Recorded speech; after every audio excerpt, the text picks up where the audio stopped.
So అలా audio కానీ I think background score కూడా అంటే ట్రైలర్ లో కొంచెం విన్న దాంతోనే అర్థం అయిపోతుంది బ్యాక్గ్రౌండ్ స్కోర్ ఏ రేంజ్ లో ఉండబోతుంది అని. So after watching the film మీకు ఎలా అనిపించింది డిఎస్పి ఓవరాల్ గా album and background score? Background score అనేది సినిమా ఎండ్లో వచ్చే విషయం. ఫస్ట్ దేవిశ్రీ ప్రసాద్ ఈ ప్రాజెక్ట్ అన్న వెంటనే నేను డైరెక్టర్ గారు మామూలుగా అన్ని టెక్నీషియన్స్ గురించి మాట్లాడుకునేప్పుడు ఇలాగ పూజ అంతకుముందే ఫైనలైజ్ అయిపోయింది.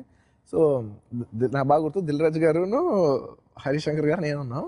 సరే సార్ ఇంక మరి మ్యూజిక్ ఏమనుకుందాం అంటే నవ్వుతున్నారు ఇద్దరు. అంటే ఏముంటుంది సార్ ఇక దేవి తప్ప అని ఒక ఆబ్వియస్గా నవ్వుతున్నాను. నేను నవ్వుతున్నాను అంటే నేను ఎవరైతే నేను అంటాను కానీ నాకు లోపల నాకు కూడా నవ్వు వస్తుంది. అంటే ఆబ్వియస్లీ దేవిశ్రీ ప్రసాదే, బట్ స్టిల్ ఒకసారి అడుగుదాం వాళ్ళు, ఒకవేళ వాళ్ళు ఏమైనా అనుకుంటున్నారో వేరే ఏదైనా అనుకుంటారని అడుగుతుంటే నవ్వుతారు. సార్ ఊరుకోండి సార్ అంటారు. పేరు చెప్పలేదు ఇంకా అసలు ఇంకా పేరు చెప్పలేదు. నవ్వే నవ్వుతున్నాం. అందరికి understood it's very much very obvious Devi Sri Prasad. ఎందుకంటే డైరెక్టర్ గారు చేసిన Gabbar Singh blockbuster audio అనమాట. అండ్ ప్లస్ దిల్ రాజు గారితో కూడా ఆయన బ్యానర్లో మాక్సిమం నెంబర్ ఆఫ్ ఫిల్మ్స్ చేసిన మ్యూజిక్ డైరెక్టర్ దేవిశ్రీ ప్రసాద్. బొమ్మరిల్ అవ్వచ్చు, లేకపోతే ఆర్య నుంచి మొదలు పెడితే మొన్నటి నేను లోకల్ వరకు నంబర్ ఆఫ్ ఫిల్మ్స్ చేశారు అనమాట. అండ్ ఇంకా నాకు వచ్చేసరికి నాకు మాక్సిమం నెంబర్ ఆఫ్ ఫిల్మ్స్ ఎక్కువ మెజారిటీ దేవి అనమాట. So he was the most obvious choice.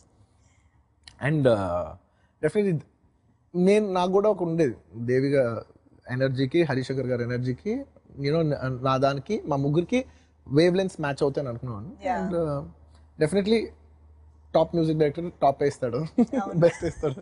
ఆయన ఇచ్చిన ఫస్ట్ సాంగ్ డీజే సాంగ్ అనమాట. డైరెక్టర్ రాయించుకుని వచ్చి నా కార్లో ఆయన ఎప్పుడు అసలు మ్యూజిక్కి ఎప్పుడు అంటారు మీకు దేవి బాయిస్తాడు, మీరు దేవి కలిసి ఏం మాట్లాడు, అసలు నాకు దేవితో ఎప్పుడు మాటలు కూడా ఉండవు. డైరెక్టర్ వెళ్ళి మాట్లాడుకుంటారు, ఒక పాట తీసుకొస్తే డైరెక్టర్ తీసుకొచ్చి ఆ సీడీ కార్ లో ప్లే చేస్తాడు. కొంచెం ఎక్కడో ఆయన మాట్లాడుకోవచ్చు. నేను ఒక్కసారి ఒక్క పాట మీరు ఎప్పుడైనా చూసారు ఈ సినిమా మొత్తంలో? ఈ సినిమా అసలు ఏ సినిమా కూడా ఒక్కసారి కూడా ఫోన్ చేసి దేవి ఈ సాంగ్ ఇలా అనుకుంటున్నాం ఇలా చేయాలి అసలు ఎప్పుడు మాట్లాడాల? అసలు నేను ఎప్పుడు ఇదే కాదు అసలు ఏ సినిమా నేను ఎప్పుడు మాట్లాడలేదు. అది అనుకోకుండా మాక్సిమం ఏంటంటే ఒక సాంగ్ ఏదైనా నాకు నచ్చపోతే నేను దీనికంటే కొంచెం ఎక్కువ ఎక్స్పెక్ట్ చేశాను డైరెక్టర్ గారు. అండ్ మాక్సిమం డైరెక్టర్ గారు చెప్తే డైరెక్టర్ వెళ్ళి ఇంకో సాంగ్ చేసుకొచ్చారు. ఆల్మోస్ట్ అది ఎప్పుడు లేదు. సో అది బెస్ట్ అలా వచ్చేది అంతే. అది మాటల్లో ఉండక్కర్లేదు, మదిలో అండ్ నిజంగా and Devi Sri Prasad especially in the last few years తన పాటల్లో నేను పాటలో బిలీవ్ చేసేదంటే ఆ song great song is not what you play, it is what you say. అంటే అంటే ఒక పాట అనేది ఆ పాటలో మ్యూజిక్ ఎలా ఉందని కాదు, ఆ పాటలో మనం ఏం చెప్తున్నాం అనేది ఆ పాట గొప్పతనం అవుద్ది.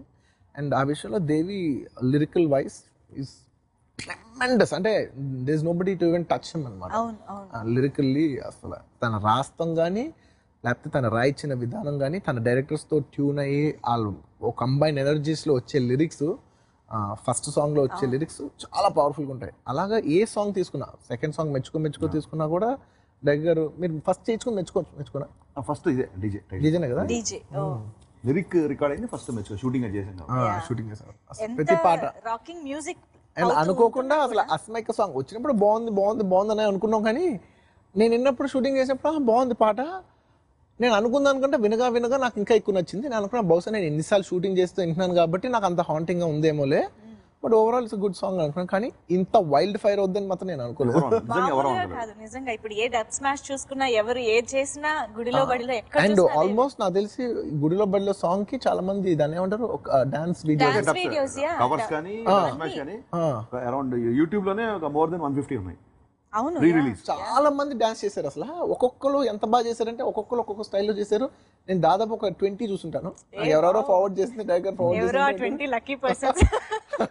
చేసిన వాళ్ళందరూ బాగా చేశారు, చాలా బాగా చేశారు. వాళ్ళ స్టైల్లో చాలా బాగా చేశారు. అండ్ వాళ్ళకున్న లిమిటేషన్స్ లో వాళ్ళు చాలా బాగా షూట్ చేశారు, బాగా చేశారు. And first time Gabbar Singh తర్వాత నేను రేడియో వాళ్ళకి FM వాళ్ళకి ఇంటర్వ్యూస్ చెప్పారు టాప్ 20లో 5 సాంగ్స్ ఉన్నాయి, డీజే 5 సాంగ్స్ ఉన్నాయి. అలా ఒకే సినిమా నుంచి 5 నెంబర్స్ లో అంటే ఒకటి 12, ఒకటి 13, ఒకటి 5, 4, 3 అలా సంథింగ్ నెంబర్స్ తెలియదు. మొత్తం ఆల్బమ్ పాటలు టాప్ 20లో ఉండడం అనేది after so many years only DJ. The entire credit goes to Devi Sri.